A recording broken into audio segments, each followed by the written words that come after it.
দোকানের থেকেও পারফেক্ট বুন্দিয়া আজকে আমি বাসায় তৈরি করেছি। আজকে সেটাই তোমাদের সাথে শেয়ার করব। হ্যালো এভরিওয়ান, আমি Kanis, welcome back to my blog. তো আমি গত বছর 1 মাসের রোজায় যে আমি বুন্দিয়াগুলো রেডি করেছি সব আমার হাতের তৈরি, আর 1 সপ্তাহের পরিমাণ আমি বানিয়ে নর্মাল ফ্রিজে রেখে দিয়েছি।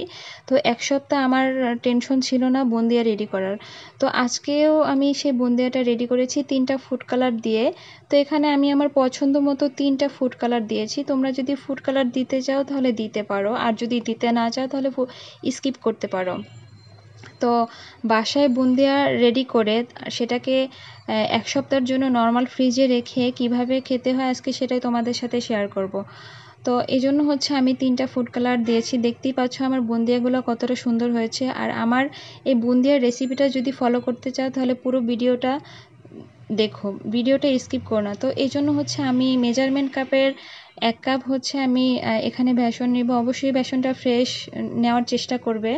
আর এখানে 1 চিমটি পরিমাণ আমি বেকিং পাউডার দিয়ে দেব। আর এখানে হচ্ছে আমি মেজারমেন্ট কাপের 1 কাপ আমি পানি দিব। তো এখানে এটাকে খুব ভালো করে মিক্স করব। আর দেখতেই পাচ্ছ আমি একটু অরেঞ্জ ফুড কালার দিয়েছি। তো অরেঞ্জ ফুড কালার দেওয়ার পরে আমি আলাদা করে একটা পাত্রে আমি রেখেছি, ওইটাতে আমি রেড কালারের কিছু রেড ফুড কালার দিব। তো এটাতে হচ্ছে আমি রেড যে ফুড কালার আছে সেটা আমি মিক্স করব। তো দেখতেই পাচ্ছ যে এটা একটু ভালো করে মিক্স করতে হবে। তো মোট 3টা ফুড কালার আমি এখানে ইউজ করেছি। তো তোমরা যদি ফুড কালারটা পছন্দ না করো সেটাকে স্কিপ করতে পারো, কিন্তু ফুড কালারটা দিলে হয় কি 3টা কালার দিলে হয়তো খুব কালারফুল দেখা যায় আর দেখতেও সুন্দর লাগে। তো দেখতেই পাচ্ছ যে আমার বুন্দিয়াগুলো কতটা সুন্দর হয়েছে।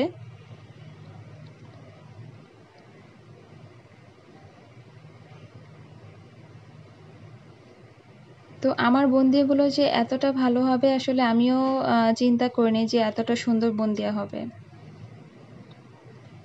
তো তোমরা এটাকে হচ্ছে নর্মাল ফ্রিজে রেখে দিতে পারো 1 সপ্তাহের জন্য। আর 1 সপ্তাহের জন্য নর্মাল ফ্রিজে রেখে একটা বক্সে তোমরা নর্মাল ফ্রিজে ক্যারি করে রাখতে পারো। তো দেখতেই পাচ্ছ যে আমার বুন্দিয়াগুলো কতটা সুন্দর হয়েছে।